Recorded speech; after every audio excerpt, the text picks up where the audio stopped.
Hello students. आज की मेरी वीडियो का टॉपिक है टूरिज्म एंड ट्रैवल मैनेजमेंट। ये वीडियो बीकॉम के उन सभी स्टूडेंट्स के लिए है जो फोर्थ सेमेस्टर में पढ़ रहे हैं और ये पेपर ऑप्शनल पेपर है, जबकि बीए और बीएससी स्टूडेंट्स के लिए सीसीएस यूनिवर्सिटी में ये पेपर माइनर पेपर है। तो मेरी ये वीडियो आप सभी की हेल्प करेगी इस पेपर को समझने में। तो आइए शुरू करते हैं। What is tourism? टूरिज्म या पर्यटन क्या है? बेसिकली अगर मैं सिंपल वर्ड्स में बात करूं तो जब एक या एक से अधिक व्यक्ति अकेले, अपनी फैमिली के साथ या किसी बिजनेस पर्पस से एक लिमिटेड ड्यूरेशन के लिए कहीं बाहर जाते हैं, मीन्स अपनी जिस शहर में रह रहे हैं उससे बाहर जाते हैं, या किसी दूसरे शहर में भी जा सकते हैं और किसी दूसरे प्रदेश में भी जा सकते हैं और किसी दूसरे देश में भी जा सकते हैं। तो जब इस तरह से कोई व्यक्ति या व्यक्तियों का समूह बाहर जाता है तो उसे हम टूरिज्म कहते हैं। जो लोग बाहर जाते हैं वो टूरिस्ट कहलाते हैं। हिंदी में इसे पर्यटक कहा जाता है। बेसिकली जो टूरिज्म होता है ये एक ट्रांसनेशनल ट्रैवल होता है, लेकिन आजकल अगर आप सेम कंट्री में भी ट्रेवल कर रहे हैं तो उसे भी टूरिस्ट बोला जाता है। पुराने टाइम में ये उन लोगों के लिए यूज किया जाता था जब एक कंट्री से दूसरे कंट्री में लोग विजिट करते हैं, लेकिन अब इसका मीनिंग थोड़ा सा चेंज हो गया है। Nature and characteristics of tourism, पर्यटन की प्रकृति एवं विशेषताएं। तो बेसिकली जो पर्यटन या टूरिज्म है उसकी 4 विशेषताएं होती हैं: inflexibility, large financial investment, fix location और पेरिशेबल। तो जैसे कि हमारा फर्स्ट पॉइंट है इनफ्लेक्सिबिलिटी। इनफ्लेक्सिबिलिटी का मतलब है कि इसमें हम कोई भी चेंजेस अपने हिसाब से नहीं कर सकते। मीन्स अगर कभी पर्यटन के क्षेत्र में कोई डिमांड किसी चीज़ की एकदम से बढ़ जाती है या डिमांड एकदम से कम हो जाती है तो हम उस कैपेसिटी को इंटरचेंज नहीं कर सकते। जैसे अभी आजकल सर्दियों का टाइम है, आपने देखा होगा कि हिल स्टेशंस पर बहुत सारे लोग घूमने जाते हैं। तो अगर आप इस समय में बिना प्रायर बुकिंग के घूमने जाएंगे तो आपको कोई भी रूम वहां पर खाली नहीं मिलेगा। ऑन द कॉन्ट्रेरी, अगर आप ऑफ सीजन जैसे कि मार्च है, अप्रैल है, ऐसे टाइम में अगर हिल स्टेशन पर घूमने जाएंगे तो वहां पर कुछ रूम्स खाली पड़े होंगे। तो ये जो रूम्स इस समय खाली पड़े हैं इनको आप आगे जो आपका सीजन टाइम चल रहा है उसके अगेंस्ट सेट ऑफ नहीं कर सकते। सेकंड है फिक्स्ड लोकेशन, यानी कि जो प्लेस है जहां आपको घूमने जाना है वो फिक्स्ड होता है, उसको हम चेंज नहीं कर सकते। जैसे कि आपने सुना होगा कन्याकुमारी में सनराइज और सनसेट फेमस है, दूर दूर से लोग देखने आते हैं। तो अगर किसी को कन्याकुमारी का सनराइज और सनसेट देखना है तो उसको कन्याकुमारी ही जाना पड़ेगा। Next is perishable, नश्वरता।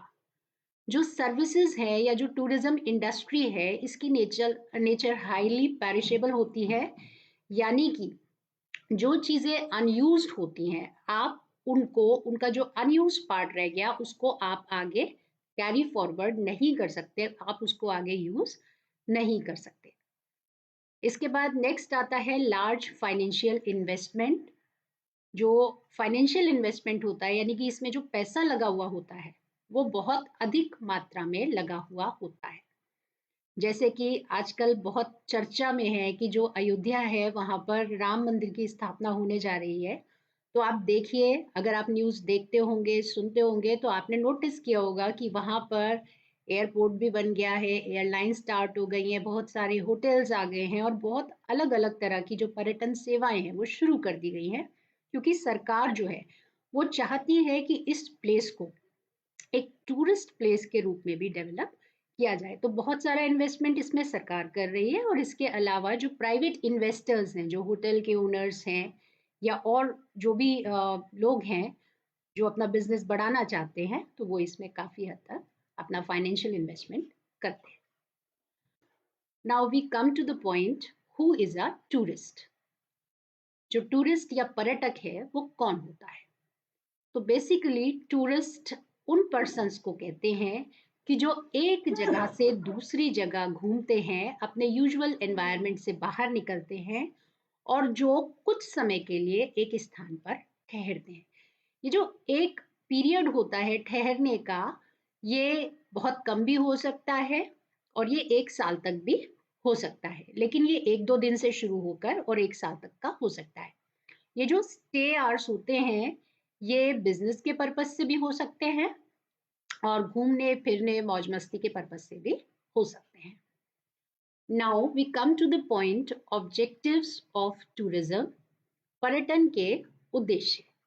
तो पर्यटन के 3 मुख्य उद्देश्य होते हैं: इकोनॉमिक ऑब्जेक्टिव, एनवायरमेंटल ऑब्जेक्टिव और सोशो कल्चरल ऑब्जेक्टिव। तो सबसे पहले आर्थिक उद्देश्य या इकोनॉमिक ऑब्जेक्टिव। बेसिकली जो टूरिज्म है ये एम्प्लॉयमेंट क्रिएट करता है, रोजगार देता है। दोनों ही तरीकों से ये रोजगार प्रदान करता है, प्रत्यक्ष रूप से भी और परोक्ष रूप से भी। जैसे अगर मान लीजिए आप कहीं पर टूरिस्ट प्लेस पर जाएं, तो सपोज करिए आप आगरा में ही जाते हैं ताजमहल को देखने के लिए, तो ताजमहल तो आप घूम ही रहे हैं, लेकिन जो व्यक्ति ताजमहल देखने आएगा वो किसी ना किसी ट्रांसपोर्ट के थ्रू आएगा, तो ट्रांसपोर्ट सर्विसेज में एम्प्लॉयमेंट जनरेट होता है। इसके अलावा जो होटल्स होते हैं वो कहीं ना कहीं रुकेगा, तो होटल्स भी जो है वहाँ पर लोगों को, जो भी होटल में लोग काम कर रहे हैं उनको भी एम्प्लॉयमेंट मिलता है। इसके अलावा जो एयरपोर्ट है, क्योंकि किसी भी कोने से चाहे वो देश हो या विदेश हो कोई भी व्यक्ति वहाँ पर आ सकता है, तो एयरपोर्ट पर भी जो फैसिलिटीज हैं वो डेवलप होती हैं। तो कहीं ना कहीं हर जगह डायरेक्टली या इनडायरेक्टली रोजगार जनरेट होता है। इसके अलावा जो फॉरेन करेंसी है उसमें वृद्धि होती है। बहुत सारी हमारी इंडिया में डेस्टिनेशंस ऐसी हैं कि जहाँ पर देश विदेश के लोग आते हैं, तो जो लोग विदेश से यहाँ पर घूमने आ रहे हैं उनके थ्रू हमारी गवर्नमेंट या हमारा जो कंट्री है वो फॉरेन करेंसी अर्न करता है। और इसके अलावा भी टूरिज्म के बहुत सारे इफेक्ट होते हैं। क्या क्या होते हैं कि हमारे को दूसरे देशों का कल्चर पता चलता है, लोग हमारा कल्चर जानते हैं। इसके अलावा हम दूसरी जगहों की भाषा है, रहन सहन है, पहनावा है, उनके कांटेक्ट में आते हैं और उन्हें जानने समझने का हमें मौका मिलता है। सेकंड इज एनवायरमेंटल ऑब्जेक्टिव, पर्यावरणीय उद्देश्य। तो टूरिज्म के थ्रू एनवायरमेंटल एजुकेशन मिलती है। अगर मान लीजिए आपको ये स्टडी करना है कि एक पर्टिकुलर जगह पर किस तरह से लोग रहते हैं, क्या उनकी एजुकेशन है, किस तरह का खाना खाते हैं, किस तरह की बोलचाल है, तो टूरिज्म के थ्रू ही आप उस चीज को स्टडी कर सकते हैं। सिर्फ बुकिश नॉलेज से आप उसको उतना अच्छे से स्टडी नहीं कर सकते। Next is preservation of wild life habitats. आपको शायद जानकारी होगी कि कुछ जो जानवर होते हैं वो इस तरह के होते हैं कि वो हर एनवायरनमेंट में नहीं रह सकते। जैसे कि हम मेरठ में रहते हैं और आपने सुना होगा कि हस्तिनापुर में एक बर्ड सैंक्चुरी है। तो जो बर्ड सैंक्चुरी है उसमें ज़्यादातर अक्टूबर नवंबर के आसपास डिफरेंट डिफरेंट कंट्रीज से अलग अलग तरह की बर्ड्स आती हैं, और जब तक सर्दियां होती हैं वो यहाँ रहती हैं और उसके बाद मार्च में जब गर्मी पड़ने लगती है तो वो वापस दूसरी जगहों पर चली जाती है। या ऐसे ही जैसे अगर आपने जिम कॉर्बेट के बारे में सुना हो या गिर नेशनल पार्क के बारे में सुना हो, तो ये ऐसे प्लेसेस हैं जहाँ पर वाइल्ड लाइफ जो है उसको प्रोक्योर किया जाता है, और इसी के कारण यहाँ पर बहुत सारे जो टूरिस्ट हैं वो इन्हें देखने के लिए आते हैं। वहाँ पर सरकार ने ऐसा एनवायरनमेंट क्रिएट किया है कि जहाँ पर जंगली जानवर आसानी से रह सकते हैं और वो अपने ही घर जैसा उसे फील करते हैं। Next, environmental improvements. जहाँ पर भी टूरिज्म डेवलप होता है वहाँ के वातावरण में बहुत सारे चेंजेस आते हैं। बहुत तरह की टेक्नोलॉजी वहाँ पर प्रोवाइड की जाती है, साफ सफाई का ध्यान रखा जाता है और अन्य तरह की बहुत सारी जो सुविधाएं